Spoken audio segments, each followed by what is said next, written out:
So, in looking at how we're dealing with da'wah in terms of Muslims and inviting Muslims back to Islam, we have to understand that there are many, many people that have been so distanced from Islam that you cannot expect them. If you meet a woman now in America who grew up, for instance, in a house, she might be an Afghani or a Pakistani or an Egyptian woman or Palestinian, but she's grown up in a very secular house. But she knows she's Muslim. And if you treat her as if, why aren't you wearing a hijab? Why don't you cover your hair? Don't you know that's haram? There's a man that came to the Prophet of Allah, a Muslim, and gave him as a gift, this is in Sahih Muslim, gave him as a gift a bottle of wine. That was his present to the Prophet ﷺ. And the Prophet ﷺ said, أَوَلَمْ تَعْلَمْ أَنَّ اللَّهَ قَدْ حَرَّمَ الْخَمَرِ. Didn't you know that Allah prohibited wine? He said, لَا يَا رَسُولَ اللَّهِ. I didn't know that. And then he whispered to the man who came with him, his servant. And he said, what did you just tell him? He said, I told him to go sell it. And the Prophet ﷺ said, الَّذِي حَرَّمَ شَرْبَهُ قَدْ حَرَّمَ بَيْعَهُ. The one that prohibited its drinking also prohibited its selling.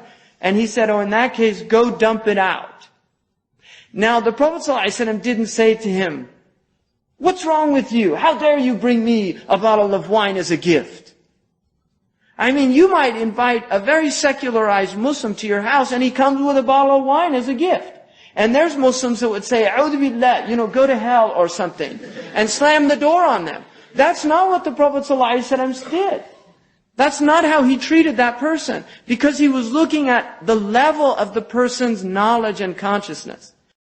Now, one of the things about the people of Tasawwuf, traditionally in the Muslim world, is that they were known for their tolerance. They're people that were less condemnatory, less judgmental, which is obviously why they were very successful in calling other people to Islam. I'll give you an example. Habib Omar bin Mahfoud, who's a Yemeni scholar and has a madrasa in Tarim. An American was studying with him, and he said, if you want to call people in America to Islam, then it's based upon a condition that whoever you talk to, you see them as better than you. And he said, and the reason for that is Allah subhanahu wa ta'ala says, وَمَا كُنَّ مُعَذِّبِينَ حَتَّى نَبْعَثَ رَسُولًا. We do not punish people until we send them a messenger. And so, those people who have not heard the message of Islam have an excuse with their Lord for whatever they're doing.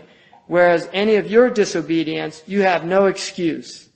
And so that is a different way of looking. Instead of looking at people with contempt, you actually look at them with compassion.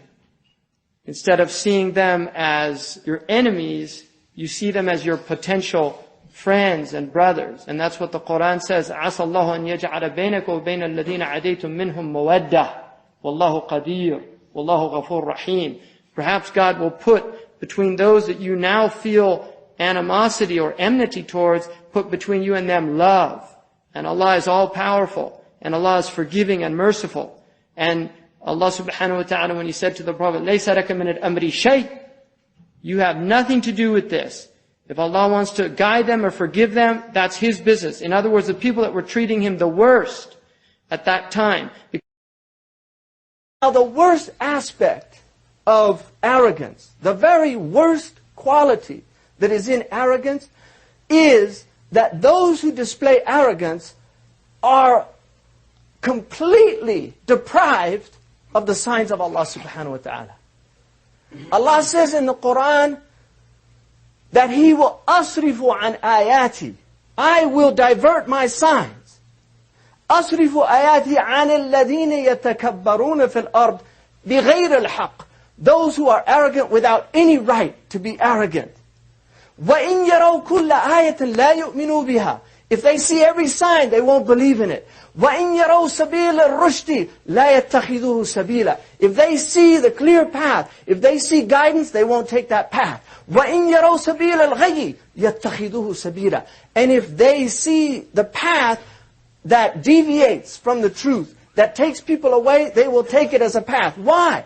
ذَلِكَ بِأَنَّهُمْ كَذَّبُوا بِآيَاتِنَا وَكَانُوا عَنْهَا غَافِلِينَ. That is because they denied our signs. They denied our signs out of arrogance. They denied our signs and they were heedless. Ghafla. And this is why Imam al-Junayd the great, they call him Imam al-Ta'ifatain, because he was a great faqih, but he was also a great spiritual master. Imam al-Junayd said, before learning about God, you have to empty your heart of arrogance. In traditional, when you study traditional science, they say, أَهَمُّهَا عَقَائِدٌ ثُمَّ فُرُوعٌ. The most important thing is learning aqidah, and then you learn fiqh. I learned, أول واجب على من كلف ممكن من نذر أن يعرف الله والرسول بالصفات مما عليه نصب الآيات. The first obligation is to learn Allah and His Messenger. This is what they teach. If you go any traditional madrasa training, first thing you learn aqidah, because that's أول واجب. Imam al-Junayd said, the first thing that you should teach somebody is what the signs of arrogance are, and teach them how to fight those signs in themselves. Because if they're not doing that actively, it's a waste of time to teach them anything else, because even if they learn the information, they won't have the knowledge.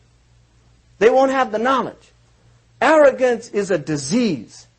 The Prophet ﷺ said once, he said, لَنْ يَدْخُلَ الْجَنَّةِ مَنْ كَانَ فِي قَلْبِهِ مِثْقَالُ ذَرَّةٍ مِنْ كِبْرٍ. No one will enter paradise if they have an atom's weight of arrogance in their heart. One atom's weight will prevent you from entering into paradise. One atom's weight. They forget that the Sahaba were all converts. The Sahaba were all converts. They converted to Islam. They weren't born in Islam. They were born in Jahiliyyah. But the Prophet ﷺ had the patience, the love, the care, the concern, and the forbearance to put up with all their arrogance, with all their Jahiliyyah for 23 years until the entire Arabian Peninsula was in a state of Islam. وَلَقَدْ كَانَ لَكُمْ فِي رَسُولِ اللَّهِ إِسْوَةٌ حَسَنَةٌ. You have in the Messenger of Allah the best example. People won't put up for a person out here for 5 minutes talking about Islam.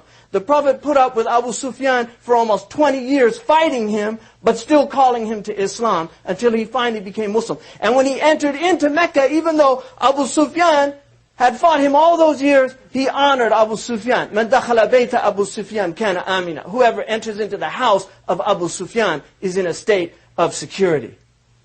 Subhanallah. Because the Prophet didn't have this arrogance in his heart. Hashahu.